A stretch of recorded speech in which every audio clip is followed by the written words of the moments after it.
Hi everyone. तो ये आज की टॉपिक हमारे पास ऑर्डर ऑफ रिएक्शन। देखिए केमिकल काइनेटिक्स में हमने बात की थी लास्ट टाइम रेट कांस्टेंट की। हमने यहाँ पे रेट कांस्टेंट के विषय में आपको बताया था। यहाँ पे हम बात करेंगे ऑर्डर ऑफ रिएक्शन की। देखिए सपोज करो मैं कोई रिएक्शन लिख रहा हूँ यहाँ पे A plus B is equal to product. यहाँ पे मैं आर लिखूंगा, R proportional to concentration of A and concentration of B. यहाँ पे जो होगा R is equal to rate constant add करूंगा मैं यहाँ पे K, कंसंट्रेशन ऑफ A और कंसंट्रेशन ऑफ B। ये मैं कहूंगा इस इक्वेशन का रेट लो है। ये जो है इस इक्वेशन का रेट लो है। मैं एक इक्वेशन और लिखता हूँ यहाँ पे Ma प्लस Me। इस बार मैंने क्या किया, यहाँ पे कोफिशिएंट लिख दिए, A का कोफिशिएंट और यहाँ पे B लिख देता हूँ, B का भी coefficient. N is equal to product.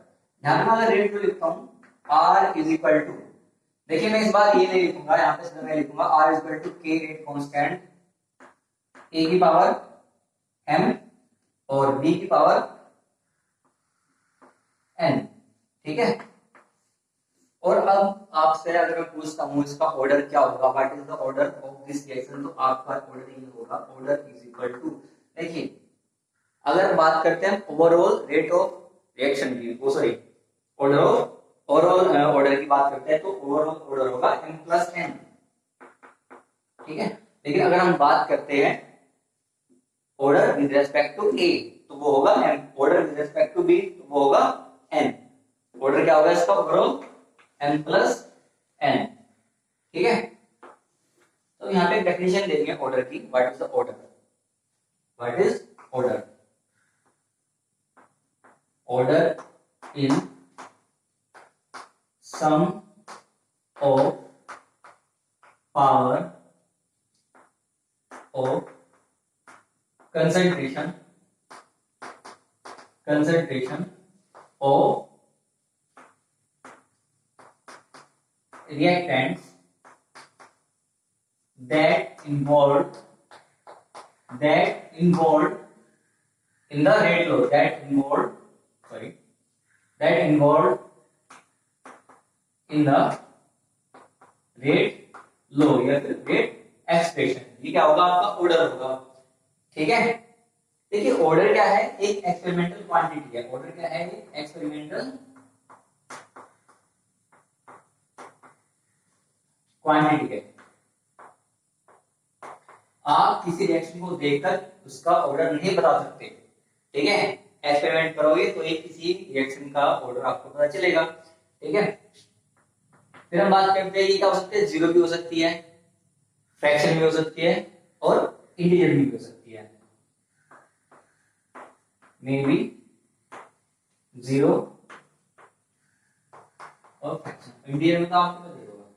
ठीक है। चलो मैं लिखता हूं यहाँ पे इंटीजर भी लिखता हूं, जीरो, फ्रैक्शन और इंटीजर।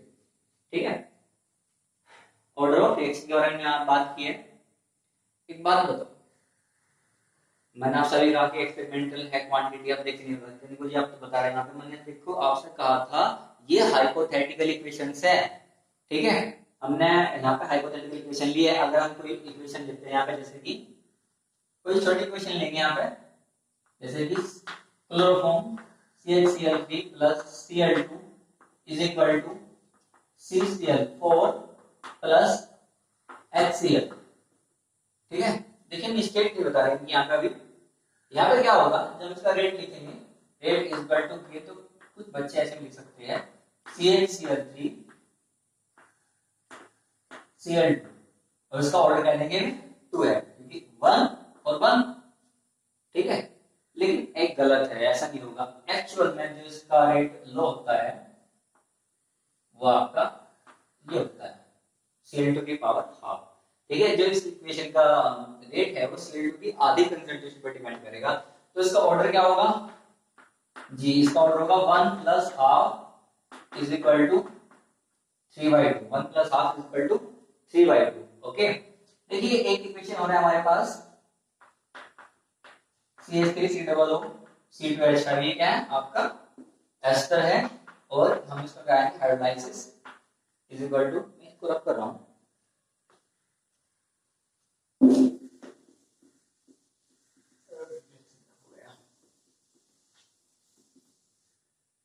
तो क्या बनेगा मेरे पास acetic acid and thyroid alcohol.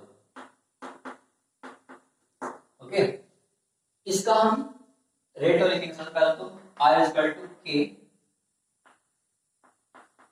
CH3 COO C2H5 H2। क्या ये ठीक है? क्या ये ठीक है? नहीं भाई ये ठीक नहीं है।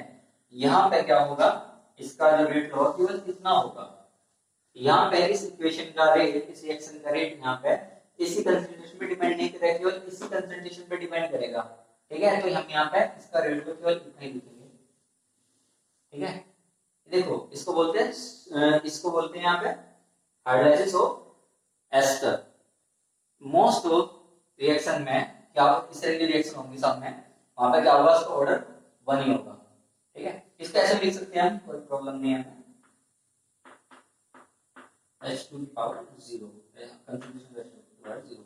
देखिए ऑर्डर क्या होगा इसका, ऑर्डर होगा इसका 1 + 0 इज इक्वल टू 1।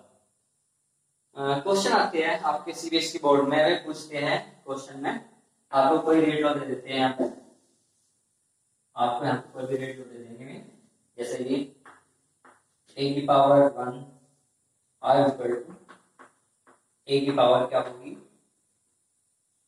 2, सपोज करो 2, और b की पावर ये x y दे देता है, x y की टर्म देते हैं, और b की पावर हाफ। तो इसका ऑर्डर क्या होगा आपका, सिंपल है, ऑर्डर होगा इसका 2 + हाफ इज इक्वल टू 3/2। देखो फ्रैक्शन में आगे नहीं आ गया। ठीक है, ऐसा आप ऑर्डर निकाल सकते हैं।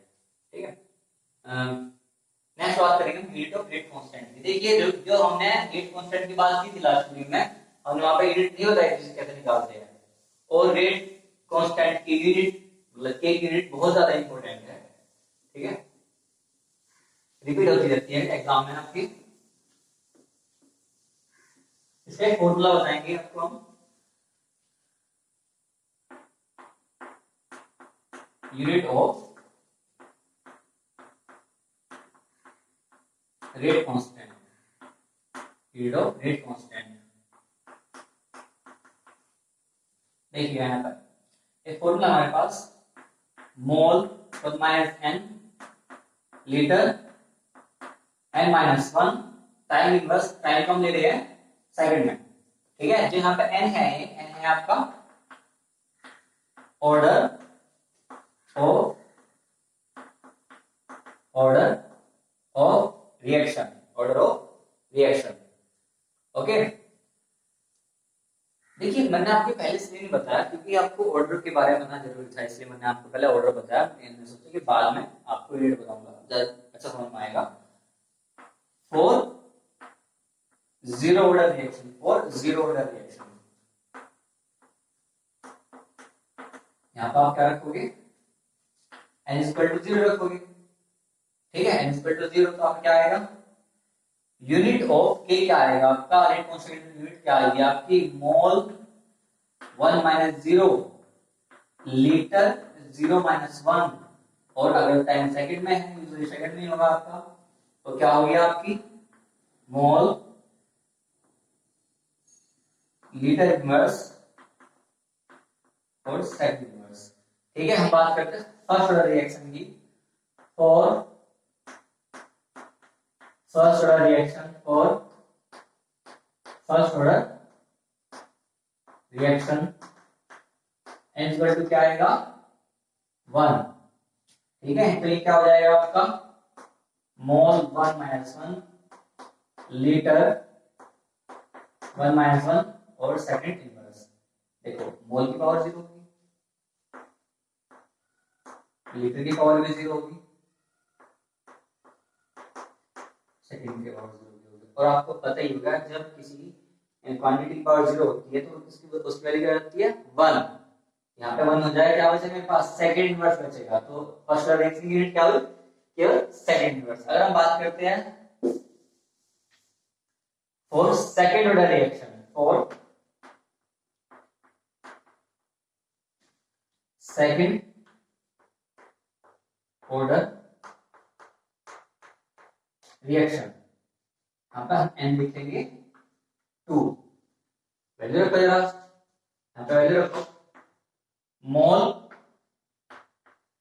1 माइनस 2, लीटर 2 माइनस 1 में एंगल रखना यहाँ पे, और सेकंड इनवर्स, ठीक है, मोल इनवर्स लीटर और सेकंड इनवर्स, ये आपका क्या हो गया, आंसर हो गया, ठीक है, यूनिट ऑफ रेट कांस्टेंट, ठीक है। देखिए नेक्स्ट पार्ट में हम बात करेंगे आपकी मोलिकुलरिटी,